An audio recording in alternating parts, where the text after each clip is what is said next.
ખેડૂતના બેન દીકરીઓને બહાર નીકળવું પડ્યું છે અને એની ઉપર એ રીતે લાઠીચાર્જ કરવામાં આવે છે કે મોટા બુટલેગર હોય. આજે મને બોલતા શરમ આવે છે કે એમડી વેચાતી હોય. એવી રીતના ઘરે ઘરે જે એમડી વેચાય છે અને દારૂ ખુલ્લે આમ ગુજરાતમાં વેચાય છે, ત્યાં લાઠીચાર્જ આવો કેમ નથી થતો?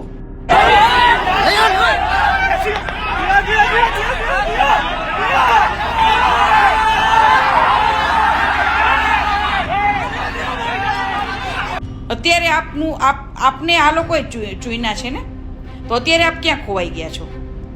એટલે આ સરકાર તાનાશાહી સરકાર છે, હિટલરશાહી સરકાર છે અને આપનો ટાઈમ છે. નચાવી લ્યો, પણ નાચવાની પૂરેપૂરી તૈયારી રાખજો.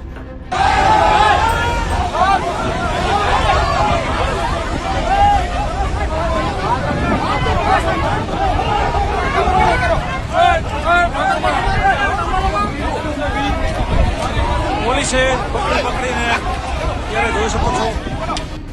એટલે આ સરકાર તાનાશાહી સરકાર છે, હિટલરશાહી સરકાર છે અને આપનો ટાઈમ છે. નચાવી લ્યો, પણ નાચવાની પૂરેપૂરી તૈયારી રાખજો. આ એ જ પબ્લિક છે કે જેને આપણે ચડાવ્યા છે ને એ જ પબ્લિક સેકન્ડમાં પાડશે. યાદ રાખજો.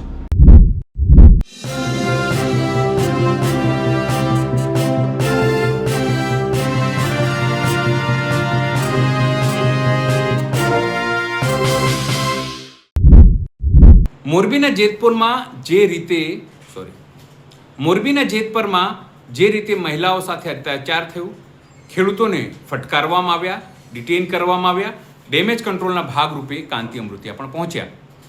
પણ સમગ્ર વિડીયોએ સમગ્ર ગુજરાતને હચમચાવી દીધો છે કે અદાણી માટે તંત્રનું આવું પાપ. સ્વાભાવિક છે આ મુદ્દે હવે મહિલા આગેવાનો પણ આગળ આવી રહી છે. ક્ષત્રાણી આગેવાન પદ્મિની વાળાએ પણ આમાં વિરોધ વ્યક્ત કર્યો છે. નમસ્કાર, હું છું ચિંતામણી પુત્રની પટેલ. સ્વાગત છે આપનો અમારા કાર્યક્રમમાં. આવો જોઈએ કઈ રીતે મહિલાઓ પર અત્યાચાર થયો અને પછી એ પણ જોઈએ કે પદ્મિની વાળા કેવી રીતે સરકાર સામે બાયો ચડાવી રહ્યા છે. કાંતિ અમૃતિયાને પણ તેઓ ખરી ખોટી સંભળાવી રહ્યા છે અને સરકાર હંમેશા એટલે ભારતીય જનતા પાર્ટી હંમેશા સત્તામાં નહીં રહે અને પછી નહીં રહે તો શું થાય તે વાત પણ કહી રહ્યા છે. જય હિન્દ. ખૂબ જ દુઃખ થાય છે જેતપુર ગામનો બનાવ જોઈને કે જે ખેડૂતના બેન દીકરીઓને બહાર નીકળવું પડ્યું છે અને એની ઉપર એ રીતે લાઠીચાર્જ કરવામાં આવે છે કે મોટા બુટલેગર હોય. આજે મને બોલતા શરમ આવે છે કે એમડી વેચાતી હોય. એવી રીતના ઘરે ઘરે જે એમડી વેચાય છે અને દારૂ ખુલ્લે આમ ગુજરાતમાં વેચાય છે, ત્યાં લાઠીચાર્જ આવો કેમ નથી થતો? બરાબર. અને આજે ન્યાય માટે આજે બેનો દીકરીઓ લડે છે, ખેડૂતો લડે છે, આજે એની ઉપર આ લાઠીચાર્જ થાય છે. થૂ કરવાની મન થાય છે. અને આપણે કાંતિભાઈ અમૃતિયા જે ધારાસભ્ય છે, જે એ ગામના પોતે વતની છે, આજે જ્યારે મોરબી પુલ તૂટ્યો હતો ત્યારે તો પાણીમાં ઉતરીને બહુ સરસ રીલ બનાવતા હતા. તો અત્યારે આપને ખાસ આપની જરૂર છે, બેનો દીકરીઓને, ખેડૂતોને. અત્યારે આપને આ લોકોએ ચૂઈના છે ને, તો અત્યારે આપ ક્યાં ખોવાઈ ગયા છો? એટલે આ સરકાર તાનાશાહી સરકાર છે, હિટલરશાહી સરકાર છે અને આપનો ટાઈમ છે. નચાવી લ્યો, પણ નાચવાની પૂરેપૂરી તૈયારી રાખજો. આ એ જ પબ્લિક છે કે જેને આપણે ચડાવ્યા છે ને એ જ પબ્લિક સેકન્ડમાં પાડશે. યાદ રાખજો. ખાસ કરી અને યુવા વર્ગ પણ જે આજે સાવ બેરોજગાર છે. આજે આના સરકાર રહીને તો આવનારો ટાઈમ ખૂબ ખરાબ આવશે. અત્યારે આપ બધા જોઈ જ રહ્યા છો. આજે ખેડૂતોની જમીન હડપી લેવી પણ પૂરું વળતર નથી આપવું. બીજી વાર પોલીસ કર્મીઓને વિનંતી કરું છું કે ખાસ કરીને બેનો દીકરીઓને વડીલો ઉપર લાઠીચાર્જ કરતાં 100 વખત વિચારજો. જો તમે નૈતિકતાથી પોતાની નોકરી કરતા હોય, જોબ કરતા હોય, આજે એના ન્યાય માટે લડે છે, નહીં કે એ લોકો અપરાધી છે. જય હિન્દ.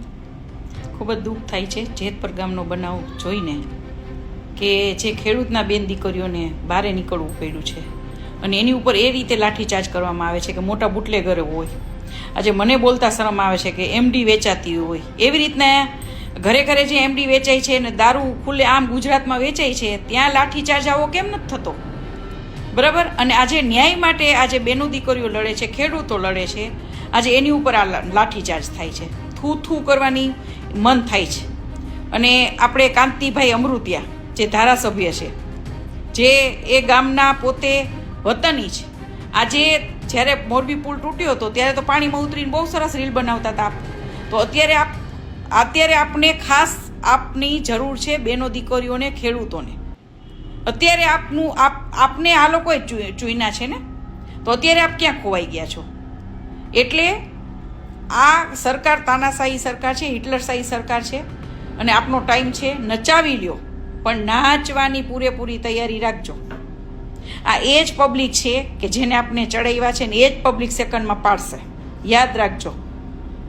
ખાસ કરી અને યુવા વર્ગ પણ જે આજે સાવ બેરોજગાર છે.